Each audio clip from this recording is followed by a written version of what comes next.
All right, ladies and gentlemen, hello to all of my English 1 students. This is part 1 of your project information. This is the first half video lecture. Today I'm going to be going over steps 2 through 4, I believe. Walking you through how you're going to be completing this project. And then I'll upload another video that goes over the remaining half of the project, finalizing that paper and turning it in, all of those good things. So I'm looking at your nonfiction notes right now that you can find in Canvas. I've scrolled down to the slide that says project information. I'll probably link the videos to this particular slide right here. So it'll say part 1 video, part 2 video, just so you can keep them separate. But as a reminder, here's what you're working on. Students are reading various nonfiction works, learning about your own personal understanding, overcoming adversity, various topics, some speeches, some satire pieces, just to get you familiar with a variety of writing styles. And then you're going to be writing your own research papers. So you all should have picked a researchable topic by now. I saw some really good ones, and then I saw some that we need to kind of tweak a little bit just to make sure that you are researching content that is worthy of being researched. So you really want to try to stay away from anything that is too emotional or too open to interpretation. Look for fact-based ideas, guys. And if you're struggling with the topic, just Google possible research paper topics.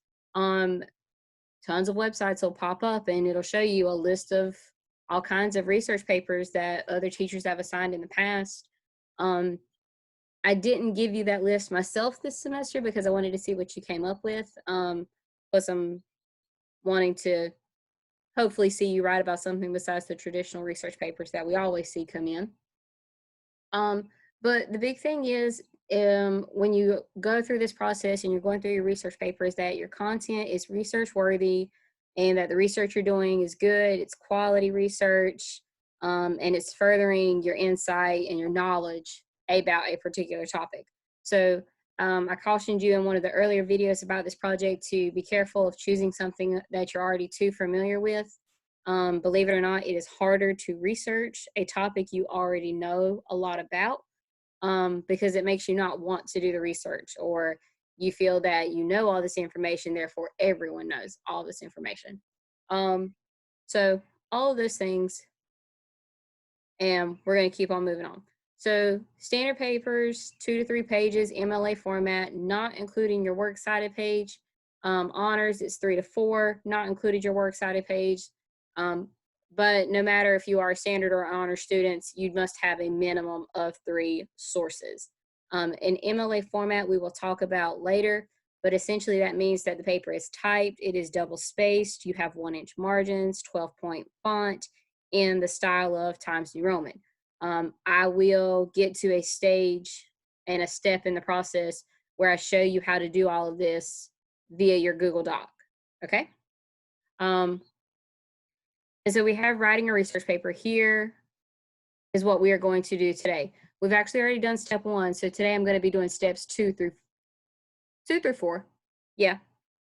We'll kind of get into step 5, but not a whole lot. 5 through 8 will be what we pick up with for part 2. The big thing, what I want to show you guys down here is this sample research paper. When you click on this particular document, it is going to take you to this wonderful Google Doc when you click on that link, I'm sorry. And this is my sample research paper, okay? It takes you through all of the steps as if I were doing this research paper, okay? So you're definitely gonna wanna model your research paper after this. I am looking for all of these steps to be completed. And so this is what your document should look like that you turn in. It has to be this complete. I am looking for all of these steps to be done, because that is part of your project grade, okay? If I don't see these steps, I do penalize, I do take off points. But just so you know, mine ended up being about 15 pages, 1, 2, 3.5 of typed pages for actual my paper. My works cited page Yeah, and I used 4 sources instead of 3. Um, so you have this, you have access to it, you can look at it, you can use it as a model. It'll help guide you through the paper. I'm going to use this along with our notes to kind of walk you through what I'm expecting you to do. So your thesis statement should be done. I hope you guys all checked your feedback from me in Canvas on the assignment link, emailed if you had any questions, but we should be moving forward at this point. So now we are on to step 2, brainstorming. I want you to do a KWL chart on your topic. This is going to help you with the research process because it's going to give you some questions of things that you want to ask. It's also going to help you establish a base of what you know so you can kind of organize your paper and know what you need to look for. And I do want to see you all type in some what I learned bullet points. Doesn't have to be a lot. We're talking 3 to 5 bullet points per column. Real straightforward and simple. I'm not too strict and concerned here that they be complete sentences. You can just do like short little phrases about what you know about your topic. But like I said, 3 to 5 in each column. And then your graphic organizer. So we talked a little bit about graphic organizers earlier in the semester. The whole point of a graphic organizer is to help you establish your train of thought, organize your paper, and make sure that you are not repeating yourself. So the way I organize my paper here is I took my what I want to know questions and used them as my main ideas for my body paragraphs. So essentially I have the topic for my paper is food waste, and each one of my body paragraphs, I can already tell you that these are the things that I want to talk about. And that's step 2. Again, pretty straightforward, guys. But if you've got questions, please ask. If you want to kind of piece your way through this and share your documents with me and ask specific questions about whether or not something looks right or if it's done completely, I'm happy to check over your work. Just share it with me and send me an email. Tell me that's what you want me to look at. And then we go into step 3. So step 3, the only thing I did was copy and pasted my questions from my KWL chart, because these are the questions that you can basically key into Google. And when you do that, you're going to look for your websites to come up so that you can have answers to these questions based on a credible website source, which is our next spot. So when I typed in my questions to Google, these are some of the websites that popped up. So I'm going to show you a couple of these. All of mine are actually news ELA documents. I spend a lot of time in this particular program as a teacher. And so these were some of the big articles I found that I thought would be the most useful. But when I'm looking at picking up an article, when I do my Google search, and let's go back here just so you can see. My question is, what can we do to lower food waste?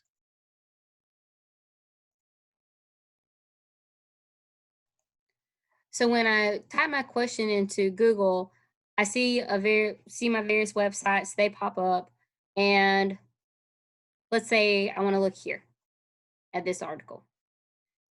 When I click on my source, the next thing that I want you guys to do is go to this part of step 4. It's called a CARS worksheet, and it's a checklist for evaluating internet sources. So just because you found a website does not mean it's a credible source. It does not mean that you can use that website for your research. And the way you can find out whether or not that's a credible source or website is by answering these questions. Is there a publishing or sponsoring organization? You're going to usually look to the bottom, and it looks like we have a sponsoring organization, Healthline Media UK. Awesome. So we can answer yes to that question. Does the individual organization list all of their qualifications or credentials? Are they experts in their field? Healthline Media UK, Ventures Company, registered trademark of Healthline Media. Any medical information is not intended as a substitute for informed medical advice, and you should not take any action without consulting a healthcare professional. So they acknowledge we're a source. We know people come to us for information, but we understand that there's limitations to what we have. So, you know, also check your other sources. So I like that. I'm gonna let them have that they listed their qualifications. I think this is pretty good. Does the website have a .edu, .org, or .gov ending in its URL? And mine does not at this point. So I get to answer no to a question. Now, just because I answered no to this question doesn't mean that my source is bad. Okay. It's just one of those criteria that probably keeps it from being the best possible source. And then I'll just continue on down my list based on what you're reading or what you already know. Does this information line up and seem accurate? It should. And sometimes it doesn't, especially because I asked you guys to pick topics that you're not too familiar with, and that's okay. Just because you're reading something that doesn't exactly line up with what you originally thought, that could be a good thing. That could mean that, hey, there's something out there or new developments have come about that's changed your topic. Is the website free of spelling errors, grammatical errors, dead links, or other problems? Guys, if your website has spelling errors, it is not a credible source. Get out of there. Reasonableness. Does the website avoid advertising that may be in conflict with the website? So at this point, you're looking at pop-ups, ads, anything really distracting and irrelevant. If it's on the website, again, get out of there because somebody has bought that website and is essentially paying for the content that's on there, and that content could be a little biased. If an issue is covered, are both sides prevented? You want to have unbiased website sources and materials. Of course, the way I worded my question, I'm looking for a specific answer, but they've got to be at least fair and not say that this is the one and only way, okay? Do you trust the author and organization? And is there information referenced in footnotes or a bibliography? Do they, yeah.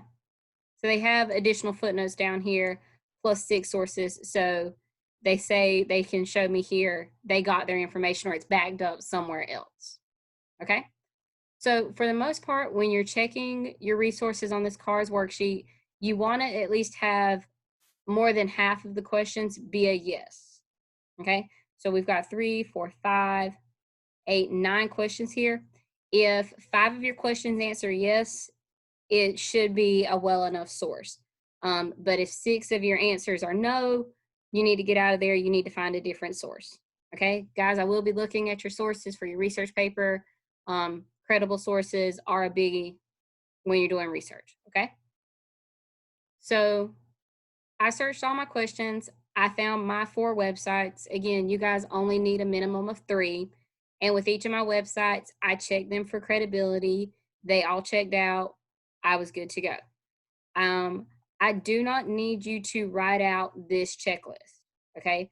This is a mental checklist for you. You should check all your sources according to this checklist, but you do not need to record your answers anywhere in your document, okay? And once I have all of my sources, I go through and I read them and I find which information from my sources help answer my questions. So based on the websites that I found, I read through my articles and I was looking for answers to the question, what can we do to lower food waste? And anytime I found an answer to that question, I just copy and pasted it directly from the article. Okay. And when you copy and paste it directly from the article, initially, what you guys are probably going to want to do, and I'll pull up the sample paper now, is you'll probably put the title of the article first.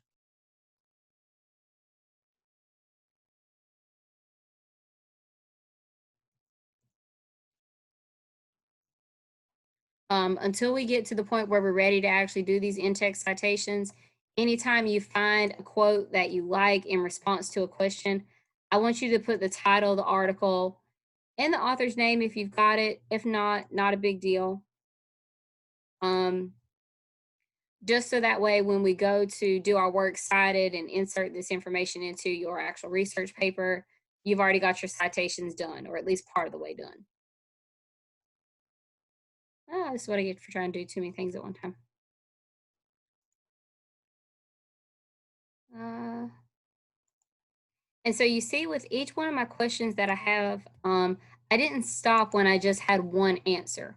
You guys are writing full-blown research papers, and you're gonna need multiple quotes um, in each body paragraph that you have, okay? So for every research question that you have, you guys are probably gonna need about 3 to 5 written out in your KWL chart in step 3, because remember, you want 3 to 5 bullet points here. So if however many research questions you have in the KWL chart is how many should end up here in step 3.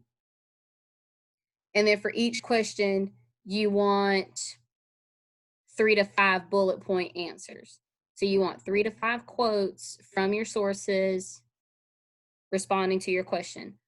Keep in mind, notice that when you're looking at mine here, I've got a quote from Carrington, Poore, the Washington Post, and Rosenblum. So I didn't just get all of my answers for this question from Carrington. I didn't get all of my answers from the Washington Post for this one. I made sure that my articles answered all of my questions and that all of my questions had something relating to that article. Okay.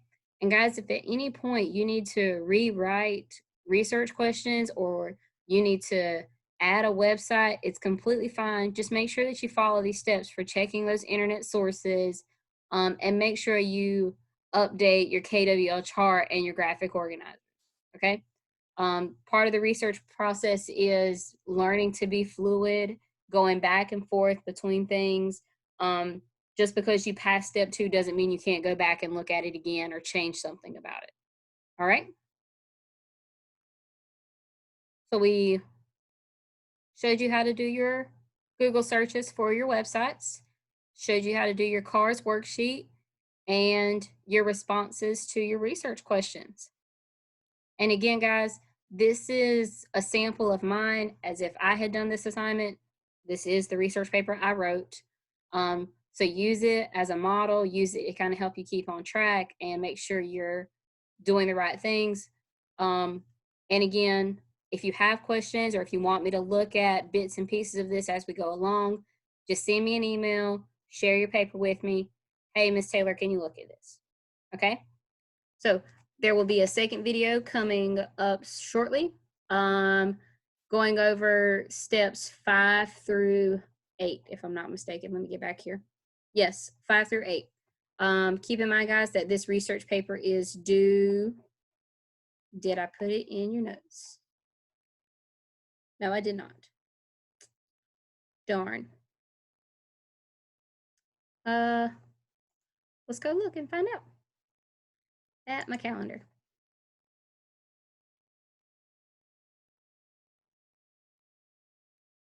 Your nonfiction unit project is due on Friday, May 1st, 11:59 p.m. Okay? It is Thursday, April 23rd. So make sure between Friday, Saturday, and Sunday and Monday, you get steps 2 through 4 completed. And then that should leave you Tuesday, Wednesday, and Thursday of next week to get steps 5 through 8 completed. Okay? Guys, if you do this right and if you follow my system, this research paper should be a breeze to get through. All right. So I will talk to you again in the next video.